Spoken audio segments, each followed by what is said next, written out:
Hello, नमस्कार प्रस्तुति हूँ। देखिए, राजस्थान चतुर्थ श्रेणी कर्मचारी एग्ज़ाम 2025 की तैयारी के लिए राजस्थान जीके के कुछ महत्वपूर्ण प्रश्न देख रहे हैं और ये प्रश्न आपको आने वाले एग्ज़ाम चतुर्थ श्रेणी के लिए बहुत ही हेल्पफुल साबित रहेंगे। ठीक है?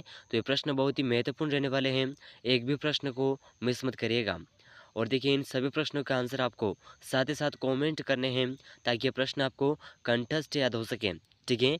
तो देखिए, बहुत ही वेरी वेरी इंपॉर्टेंट प्रश्न है और अगर आप चतुर्थ श्रेणी की तैयारी कर रहे हैं तो संपूर्ण तैयारी आपको इस चैनल पर देखने को मिल जाएगी।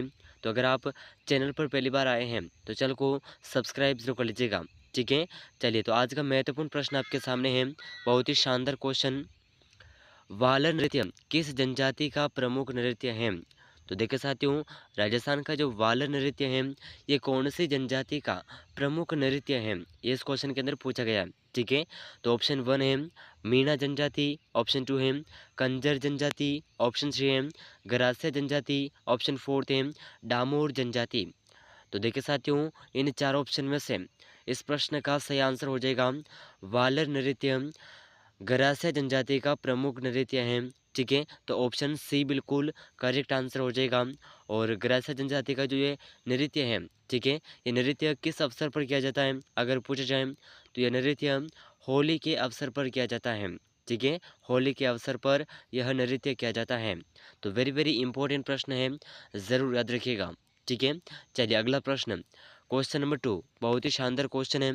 और देखिए साथियों, इन सभी प्रश्नों की पीडीएफ आपको व्हाट्सएप ग्रुप पर मिल जाएगी, तो डिस्क्रिप्शन में लिंक है, ज्वाइन कर लीजिएगा। तो क्वेश्चन नंबर 2 आपके सामने है, अजमेर का राजस्थान में विलय हुआ था। तो देखिए साथियों, अजमेर का राजस्थान में विलय कब हुआ? तो इसका ऑप्शन 1 है 1947 ईस्वी में, ऑप्शन 2 है 1949 ईस्वी में, ऑप्शन 3 है 1950 ईस्वी में, ऑप्शन 4 है 1976 ईस्वी में। तो देखिए साथियों, इन चारों ऑप्शन में से राजस्थान का जो अजमेर का जो विलय है राजस्थान में कब हुआ था, तो इसका ऑप्शन 4 बिल्कुल करेक्ट आंसर हो जाएगा। अजमेर का राजस्थान में विलय हुआ था 1956 ईस्वी में, 1 नवंबर 1956 ईस्वी में इसका विलय हुआ था। लेकिन जो राजस्थान के सामने अजमेर रियासत ने जो शर्तें रखी थी जिसमें राजस्थान की राजधानी बनना भी लिखा था, लेकिन अजमेर राजस्थान की राजधानी तो नहीं बन पाया, लेकिन राजस्व मंडल यानी कि माध्यमिक शिक्षा बोर्ड और लोक आयोग सेवा ये राजस्थान के अंदर अजमेर के पास में है। ठीक है, तो अजमेर के अंदर ये दोनों स्थापित हैं, तो इसका अध्यक्ष अजमेर है। ठीक है, तो वेरी वेरी इंपॉर्टेंट प्रश्न है, ज़रूर याद रखिएगा। ठीक है, इस प्रकार अगला प्रश्न है क्वेश्चन नंबर 3, कान्हड़ देव प्रबंध ग्रंथ के रचयिता हैं। तो देखिए साथियों, कान्हड़ देव प्रबंध इस ग्रंथ के रचयिता कौन है? तो इसका ऑप्शन 1 है विजयदान देथा, ऑप्शन 2 है जयानक, ऑप्शन 3 है ईसरदास, ऑप्शन 4 है पद्मनाभ। तो देखिए साथियों, इन चार ऑप्शन में से कान्हड़ देव प्रबंध ग्रंथ के रचयिता जो हैं, ठीक है, इसका सही आंसर हो जाएगा ऑप्शन 4 बिल्कुल करेक्ट आंसर हो जाएगा पद्मनाभ। ठीक है, तो इस प्रश्न का ऑप्शन 4 बिल्कुल करेक्ट आंसर हो जाएगा। वेरी वेरी इंपॉर्टेंट प्रश्न है, ज़रूर याद रखिएगा। ठीक है, चलिए तो अगला प्रश्न है question number 3, sorry question number 4 आपके सामने है, 1857 की क्रांति से संबंधित एरिनपुरा छावनी किस जिले में स्थित है? तो देखिए, बहुत ही वेरी वेरी इंपॉर्टेंट प्रश्न है। ठीक है, जो 1857 में स्वतंत्रता की क्रांति हुई थी उस समय एरिनपुरा की जो क्रांति है ये कौन से जिले से संबंधित है, इस क्वेश्चन के अंदर पूछा गया है। तो इसके ऑप्शन है उदयपुर, सीकर, अजमेर, पाली। तो इन चारों ऑप्शन में से इस प्रश्न का सही आंसर हो जाएगा पाली। ठीक है ना, ऑप्शन 4 बिल्कुल करेक्ट आंसर हो जाएगा। एरिनपुरा छावनी पाली जिले में स्थित है। और देखिए, 6 छावनियाँ थी राजस्थान में, कितनी? 6 छावनियाँ थी। तो अलग अलग छावनियाँ किस कौन कौन से ज़िले में हैं? तो देखिए, एरिनपुरा छावनी के अलावा जो अन्य छावनियाँ थी राजस्थान के अंदर, जो देखिए नसीराबाद छावनी थी अजमेर के अंदर। ठीक है, और ब्यावर भी अपने अजमेर ज़िले से संबंधित थी। और नीमच एकमात्र ऐसी छावनी थी जो दूसरे राज्य में है, मध्य प्रदेश में। ठीक है, और देवली जो ये अरिनपुरा छावनी थी ये है टोंक में। ठीक है, कहाँ पर है? टोंक में। और खेरवाड़ा उदयपुर में। अब देखिए इन छावनियों में से ब्यावर और खेरवाड़ा इन दोनों छावनियों ने क्या है कि स्वतंत्रता की जो क्रांति थी उसमें हिस्सा नहीं लिया था। ठीक है, तो ऑप्शन इस प्रश्न का ऑप्शन फोर्थ बिल्कुल करेक्ट आंसर हो जाएगा। ठीक है, एरनपुरा छावनी पाली जिले में स्थित है। तो चलिए अगला प्रश्न, क्वेश्चन नंबर 5, राजस्थान का मैनचेस्टर व अब्रक की नगरी कहा जाता है। तो देखिए साथियों, राजस्थान का मैनचेस्टर किसे कहा जाता है या फिर अब्रक नगरी किसे कहा जाता है। तो इसका ऑप्शन 1 है भीलवाड़ा, ब्यावर, अलवर, जोधपुर। तो इसका जो सही आंसर है, ये सही आंसर होगा ऑप्शन 1 बिल्कुल करेक्ट आंसर हो जाएगा। भीलवाड़ा को राजस्थान का मैनचेस्टर व अब्रक नगरी भी कहते हैं। ठीक है साथियों, वेरी वेरी इंपॉर्टेंट प्रश्न है, ज़रूर याद रखिएगा। चलिए अगला प्रश्न, राजस्थान में जलोढ़ मिट्टी का क्षेत्र है। तो राजस्थान में जलोढ़ मिट्टी का क्षेत्र कौन सा है।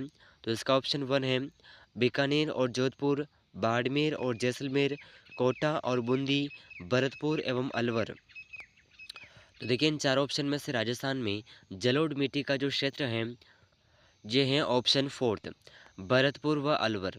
ऑप्शन फोर्थ इस प्रश्न का बिल्कुल करेक्ट आंसर हो जाएगा। ठीक है, चलिए अगला वेरी वेरी इंपॉर्टेंट प्रश्न है, BITS कहाँ स्थित है। तो देखिए साथियों, BITS कहाँ पर स्थित है, राजस्थान के कौन से ज़िले में स्थित है। तो इसका ऑप्शन 1 है जयपुर, अजमेर, उदयपुर, झुंझुनू। तो देखिए इसका सही आंसर होगा ऑप्शन फोर्थ बिल्कुल सही आंसर हो जाएगा, झुंझुनू में। और देखिए BITS का जो पूरा नाम है, ठीक है, बिड़ला प्रौद्योगिकी यानी कि विज्ञान संस्थान। तो इसका पूरा नाम हो जाएगा बिड़ला प्रौद्योगिकी एवं विज्ञान संस्थान। तो वेरी वेरी इंपॉर्टेंट प्रश्न है। और इसका जो अन्य भारत के अन्य स्थानों पर इसके जो कैंप्स हैं, ठीक है, ये हैं, एक तो है गोवा में, दूसरा है हैदराबाद में, और तीसरा जो है अपने भारत से बाहर दुबई में है। ठीक है, तो वेरी वेरी इंपॉर्टेंट प्रश्न है, इसे ज़रूर याद रखिएगा। चलिए अगला प्रश्न, क्वेश्चन नंबर 8, राजकवि सोमदेव किसके दरबार में था। तो देखिए साथियों, राजकवि सोमदेव किसके दरबार में थे। तो इसका ऑप्शन 1 है विग्रहराज चतुर्थ, पृथ्वीराज चौहान द्वितीय, और ऑप्शन 4 है पृथ्वीराज चौहान तृतीय। तो देखिए साथियों, सोमदेव किसके शासनकाल में किसके दरबार में थे। तो देखिए इसका ऑप्शन 1 बिल्कुल करेक्ट आंसर हो जाएगा। ठीक है, विग्रहराज चतुर्थ के दरबार में थे। तो ऑप्शन 1 बिल्कुल करेक्ट आंसर हो जाएगा। चलिए अगला प्रश्न, किस समिति की सिफारिश पर पर्यटन को उद्योग का दर्जा दिया गया। तो देखिए ऐसी कौन सी समिति है जिसके सिफारिश पर पर्यटन को उद्योग का दर्जा दिया गया।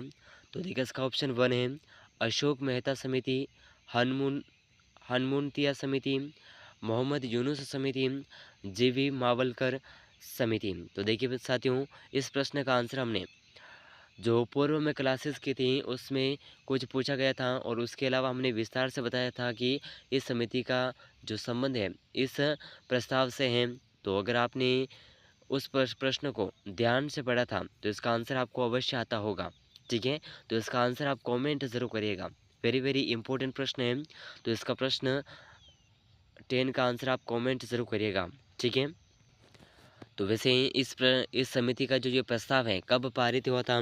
तो देखिए 1900 जब पर्यटन का दर्जा दिया गया तो 1999 में यह दर्जा राजस्थान में पर्यटन को दिया गया था। ठीक है, पर्यटन को उद्योग का दर्जा दिया गया था 1999 में। लेकिन इसका ये कौन सी समिति थी और जिस समिति की सिफारिश पर यह सब दर्जा दिया गया, तो उस समिति का नाम आपको कमेंट करना है। ठीक है, चलिए अगला प्रश्न है क्वेश्चन नंबर 11, राजस्थान में कुंभ मेले का आयोजन आदिवासी किस महीने में करते हैं। तो ये प्रश्न भी हमने आपको पूर्वी क्लास में बताया था। ठीक है, राजस्थान का कुंभ कैसे कहा जाता है, बेणेश्वर धाम को, जो कि डूंगरपुर जिले में स्थित है। ठीक है, तो इस प्रश्न का जो आंसर है, कौन सा सही आंसर कमेंट करिएगा, बहुत ही शानदार क्वेश्चन है। तो देखिए इसका ऑप्शन 1 है माघ महीने में, कार्तिक माह में, फाल्गुन माह में, आषाढ़ माह में। तो इसका जो सही आंसर है, राजस्थान में कुंभ मेले का आयोजन आदिवासियों द्वारा ऑप्शन 1 माघ महीने में किया जाता है। ठीक है, तो ऑप्शन 1 बिल्कुल करेक्ट आंसर हो जाएगा। ठीक है साथियों, चलिए अगला प्रश्न, क्वेश्चन नंबर 12। चलिए तो देखिए, वेरी वेरी इंपॉर्टेंट प्रश्न है। ठीक है, महाराणा प्रताप की मृत्यु के समय आयु क्या थी? ठीक है, तो महाराणा प्रताप की जब निधन हुआ था उस समय उनकी जो कितने वर्ष की आयु थी? तो देखिए इसका ऑप्शन 1 है 55 वर्ष, 56 वर्ष, 57 वर्ष, 60 वर्ष। तो देखिए साथियों, इन चारों ऑप्शन में से इस प्रश्न का सही आंसर हो जाएगा, महाराणा प्रताप का निधन के समय उनकी आयु थी 57 वर्ष। ठीक है, और इनका जो इनका जन्म है 9 मई 1540 में इनका जन्म हुआ था। इनका निधन 19 जनवरी 1557 ईस्वी में इनका निधन हुआ था। ठीक है, तो वेरी वेरी इंपॉर्टेंट प्रश्न है, इसे आप ज़रूर याद रखिएगा। तो चलिए अगला प्रश्न है, क्वेश्चन नंबर 13। बहुत ही शानदार क्वेश्चन है। राजस्थान में इमारती पत्थर विकास केंद्र की स्थापना कहाँ की गई? तो देखिए, राजस्थान में इमारती पत्थर विकास केंद्र की स्थापना कहाँ पर की गई?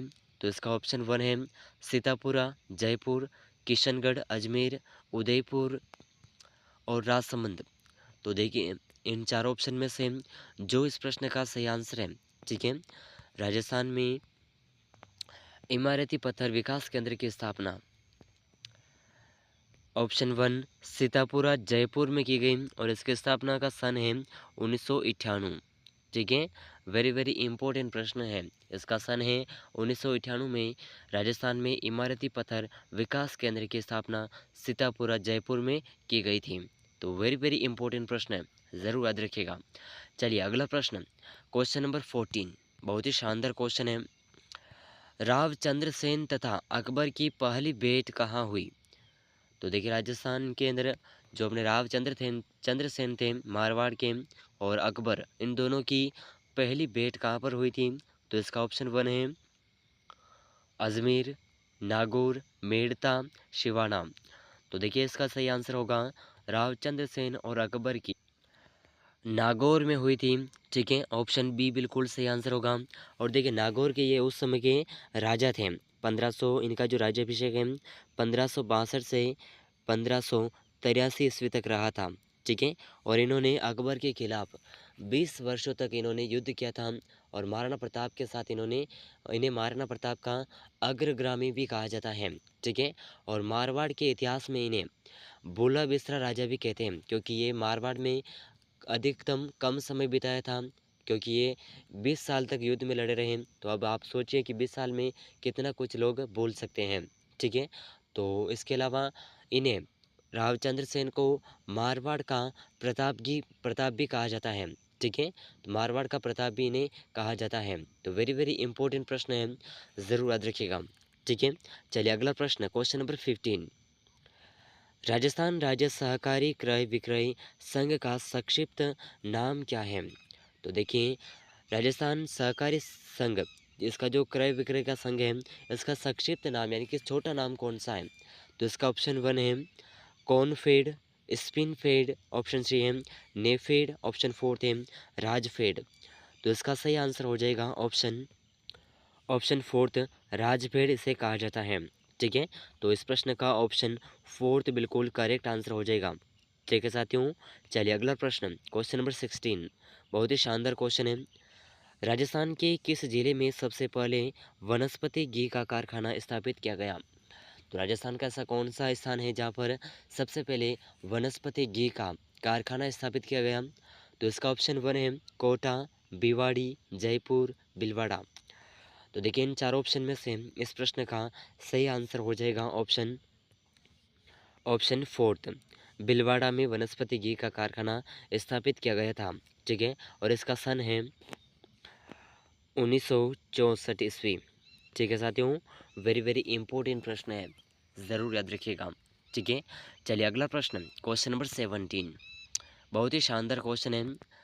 राजस्थान का मध्यवर्ती देशांतर है, तो राजस्थान का मध्यवर्ती देशांतर कौन सा है, कितना प्रतिशत है? तो इसका ऑप्शन 1 है 75%, 74%, 74.5%। ठीक है, और 75.5। तो देखिए, इन चार ऑप्शन में से राजस्थान का जो देशांतर मध्यवर्ती है, तो इसका ऑप्शन बी बिल्कुल करेक्ट आंसर हो जाएगा। ठीक है, चमोतर। और इसका अक्षांशीय विस्तार 23.3% है, और इसका जो उत्तरी अक्षांशीय विस्तार है 30.12% है। ठीक है, तो वेरी वेरी इंपॉर्टेंट प्रश्न है, ज़रूर याद रखिएगा। चलिए अगला प्रश्न, मीराबाई का जन्म कहाँ हुआ? तो देखिए साथियों, बहुत ही वेरी वेरी इंपॉर्टेंट प्रश्न है। मीराबाई का जन्म राजस्थान के कौन से स्थान पर हुआ? तो इसका ऑप्शन 1 है कुर्की, खरवा, रतनगढ़, मेड़ता। तो आप सभी जानते हैं कि मीराबाई का जन्म मेड़ता में हुआ था। चलिए, तो इसका आंसर बताइएगा कि मेड़ता राजस्थान के कौन से ज़िले में स्थित है? ठीक है, मेड़ता जो गांव है राजस्थान के कौन से ज़िले में है? तो इसका आंसर आप कमेंट करिएगा। और देखिए, मेड़ता जो है राजस्थान के जोधपुर ज़िले का है। ठीक है, चलिए अगला प्रश्न, question number 19, very very important प्रश्न। विश्व की प्राचीनतम वलित पर्वतमाला मानी जाती है? तो विश्व की सबसे प्राचीनतम पर्वतमाला किसे माना जाता है? अरावली, हिमालय, सतपुड़ा की पहाड़ियाँ, या फिर नीलगिरी पर्वत। तो इन चारों ऑप्शन में से इस प्रश्न का ऑप्शन 1 बिल्कुल करेक्ट आंसर हो जाएगा, अरावली पर्वतमाला। और ऐसा कहा जाता है कि ये 60 करोड़ वर्ष पुरानी है। तो आप सोच लीजिए कितनी विशाल और कितनी मजबूत ये अरावली पर्वतमाला है। ठीक है, चलिए तो अगला प्रश्न, क्वेश्चन नंबर 20, चौहानों की कुल देवी है? तो देखिए साथियों, चौहान शासकों की कुल देवी कौन सी है? तो ऑप्शन 1 है संवाग्या देवी, शीला देवी, करणी देवी, जीन माता। तो देखिए साथियों, चौहानों की कुल देवी कौन सी माता है? तो इसका सही आंसर होगा ऑप्शन 4 जीन माता। ठीक है, चौहानों की कुल देवी है जीन माता। और इनका जो मंदिर है सीकर जिले में है। कहाँ पर है? सीकर जिले में इनका मंदिर स्थित है। ठीक है, तो वेरी वेरी इंपॉर्टेंट प्रश्न है। और अगर आप चतुर्थ श्रेणी कर्मचारी एग्जाम 2025 की तैयारी कर रहे हैं तो ये प्रश्न आपके लिए बहुत ही हेल्पफुल साबित रहेंगे। ठीक है, तो इन सभी प्रश्नों में से हमने 20 प्रश्न कवर किए हैं, और इन 20 ही प्रश्नों में से आपके कितने प्रश्न सही हो रहे हैं कमेंट करके ज़रूर बताइएगा। ठीक है, वेरी वेरी इंपॉर्टेंट प्रश्न है। और चतुर्थ श्रेणी की संपूर्ण तैयारी आपको इस चैनल पर देखने को मिल जाएगी। तो अगर आप चैनल पर पहली बार आए हैं तो चैनल को सब्सक्राइब जरूर कर लीजिएगा।